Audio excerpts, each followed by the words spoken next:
पिछले 100 सालों में हरीश राणा एकमात्र ऐसे इंसान हैं जिनको निष्क्रिय इच्छा मृत्यु की अनुमति मिली है कोर्ट के द्वारा। और उनके माँ बाप ने जो 13 साल इंतजार किया, अपने लगभग 50 लाख रुपए खर्च किए, लेकिन वो पूर्ण रूप से अपने बच्चे को स्वस्थ नहीं करवा पाए। आज जहां लोग एक ही दिन में अपने परिवार को छोड़ने के लिए राजी हो जाते हैं, सुनते ही नहीं है कुछ, वहां पर उनके माँ बाप का त्याग, प्यार और इंतजार देखकर मुझे 3 बातें समझ में आई जो मुझे लगता है कि हर फैमिली को जरूर सुनना चाहिए। अब ये 3 बातें क्या हैं? सबसे पहले शुरुआत करते हैं इंट्रोडक्शन से कि हरीश राणा का इंट्रोडक्शन क्या है। हरीश राणा पंजाब विश्वविद्यालय से बीटेक की पढ़ाई कर रहे थे, लेकिन 20 अगस्त 2013 को एक घटना हुई। वो अपनी बिल्डिंग की 4थी मंजिल से अचानक नीचे गिर गए और जब ये हादसा हुआ तब हरीश की उम्र मात्र 20 साल थी। उस समय उनके माता पिता अशोक राणा की उम्र लगभग 50 वर्ष और माता निर्मला देवी की उम्र लगभग 47 वर्ष थी। इस भयानक हादसे ने हरीश को 100% लकवाग्रस्त कर दिया और एक अवस्था होती है पीवीएस, जिसमें वो चले गए और आज लगभग 13 साल 4700 दिन बीत चुके हैं और अब हरीश 32 साल के हो चुके हैं और उनके माता पिता लगभग 63 साल और 60 साल के हो चुके हैं।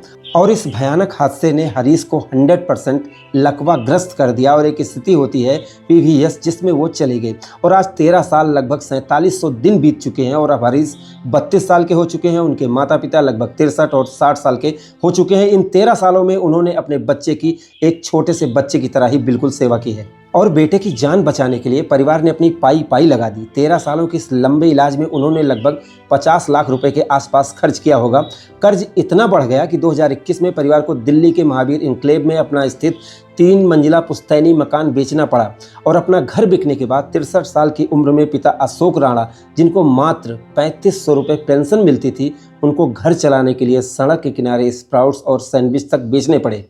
और जब 11 साल की लगातार मेहनत और इंतजार करने के बाद लगभग 50 लाख रुपए खर्च करने के बाद भी कोई उम्मीद नहीं दिखी, तो इन माता पिता को वो करना पड़ा जो कोई भी माँ बाप सपने में भी नहीं सोच सकता है। अपने ही बेटे की मौत मांगना पड़ा इन्हें कोर्ट से।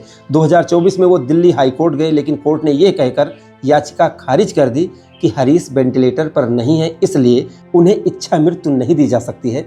इसके बाद वह लाचार परिवार देश के सर्वोच्च न्यायालय सुप्रीम कोर्ट पहुंच गए और आप सोचिए उस पिता के दिल पर क्या गुजरी होगी जिसे कोर्ट में खड़े होकर यह साबित करना पड़ा कि उसके बेटे का मर जाना ही उसके लिए सबसे बड़ी दया है। अंततः 11 मार्च 2026 को सुप्रीम कोर्ट ने उनके दर्द को समझा और देश के इतिहास में पहली बार निष्क्रिय इच्छा मृत्यु की अनुमति दे दी गई। और दूसरी बात जो मैंने हरीश राणा की ज़िंदगी से सीखी वो ये है कि आज हम लोग ये सोचते हैं कि अगर हमारे पास पैसे हैं तो हम सारी चीज़ें खरीद सकते हैं, हर खुशियाँ अपने घर लेकर आ सकते हैं, लेकिन 50 लाख रुपए खर्च करने के बाद भी हरीश राणा पूरी तरीके से स्वस्थ नहीं हो पाए। उसमें मुझे जो लगता है कि मेडिकल साइंस की एक सीमा होती है और उस सीमा के पार उनकी बीमारी चली गई जिसका कोई इलाज मिलना ही संभव नहीं हो सका आज की इस आधुनिक दुनिया में। 4थी मंजिल से गिरने के कारण हरीश के मस्तिष्क में जो चोट लगी थी उसे मेडिकल विज्ञान में डिफ्यूज एक्सोनल इंजरी कहा जाता है। आज हम लोग ये सोचते हैं कि आज का आधुनिक विज्ञान ही भगवान है, लेकिन विज्ञान की एक बहुत बड़ी सीमा है। अगर हमारी त्वचा कट जाए या हड्डी टूट जाए तो शरीर उसे खुद जोड़ लेता है, लेकिन इंसान के सेंट्रल नर्वस सिस्टम के न्यूरॉन्स और ये तार एक बार नष्ट होने के बाद खुद को दोबारा विकसित नहीं कर सकते हैं। देश के सबसे बड़े और प्रतिष्ठित अस्पतालों पीजीआई चंडीगढ़, एम्स दिल्ली के सर्वश्रेष्ठ डॉक्टरों ने हरीश को बचाने में कोई कसर नहीं छोड़ी। उन्होंने श्वास नली और पेट में भोजन की नली लगाकर हरीश के शरीर को 13 साल तक जीवित तो रखा, लेकिन दुनिया की कोई भी करोड़ों की मशीन या बेहतरीन सर्जन दिमाग के उन टूटे हुए लाखों तारों को भौतिक रूप से वापस नहीं जोड़ पाए। यह डॉक्टरों की असफलता बिल्कुल भी नहीं है, बल्कि यह वो अंतिम बिंदु है, वो अंतिम पॉइंट है जहां इंसान के बनाए विज्ञान की सीमाएं खत्म हो जाती है और इंसान कुदरत के आगे लाचार हो जाता है। और तीसरी सबसे गहरी बात मुझे उस समय पता चली जब मैंने हरीश राणा के माँ बाप के दर्द को समझा। आप कल्पना कीजिए कि किसी का बच्चा बेड पर लेटा हुआ है, ना वो हिलता है, ना डुलता है, ना बोलता है, कुछ भी नहीं होता है और माँ बाप 13 सालों तक इंतजार करते रहे, पैसे खर्च करते रहे, सेवा करते रहे कि कब उनका बच्चा खड़ा होगा, बोलेगा, लेकिन वो उठकर नहीं खड़ा हुआ, स्वस्थ भी नहीं हुआ। तो उस समय जो पीड़ा होती है, जो दर्द होता है, जब कुछ जैसे उनके स्वास्थ्य में सुधार होने लगे तो लोगों को कुछ उम्मीद मिल जाए, लेकिन वो भी नहीं हुआ। तो उस समय जो दर्द होता है उसको बयान करना, वर्णन करना बहुत मुश्किल काम है। आज जहां लोग एक ही दिन में अपने परिवार को छोड़ने पर राजी हो जाते हैं, और मुझे सोचकर थोड़ा आश्चर्य होता है कि हमारे देश में इतने वृद्धाश्रम हो गए हैं, लोग अपने माँ बाप को ले जाकर वहाँ छोड़ आते हैं, उनकी सेवा करने की तो बात छोड़ो, उनको अपमान के साथ वहाँ छोड़ कर आते हैं। जबकि यहाँ पर आज की डेट में जब हम इतने आधुनिक हो गए हैं, विज्ञान इतना, टेक्नोलॉजी इतनी सारी चीज़ें आगे हो गई हैं, एक माँ बाप अपनी सारी संपत्ति बेचकर अपने बच्चे को जिंदा रखने की कोशिश कर रहे हैं।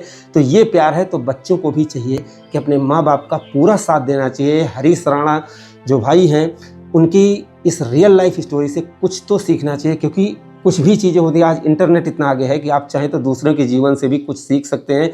तो हरीश राणा के माँ बाप का जो प्यार है, मैं उसको सत सत नमन करता हूँ। माँ बाप सच में भगवान होते हैं, लेकिन कुछ लोगों को पहले पता चल जाता है, कुछ लोगों को पता तब चलता है जब उनके माँ बाप जा चुके होते हैं। इसलिए अपने माँ बाप की सेवा ज़रूर करें, जैसे भी हैं ज़रूर करना चाहिए। बस मैं इतना ही कहना चाहूँगा। बाकी आपको क्या लगता है, इससे उनके जीवन को देखकर क्या दर्द महसूस हुआ, क्या सारी चीज़ें आपको पता चली, आप चाहें तो कमेंट में लिख सकते हैं। फिलहाल ऐसी वीडियो के लिए अपने लाइक से सब्सक्राइब फॉलो जरूर करें। धन्यवाद।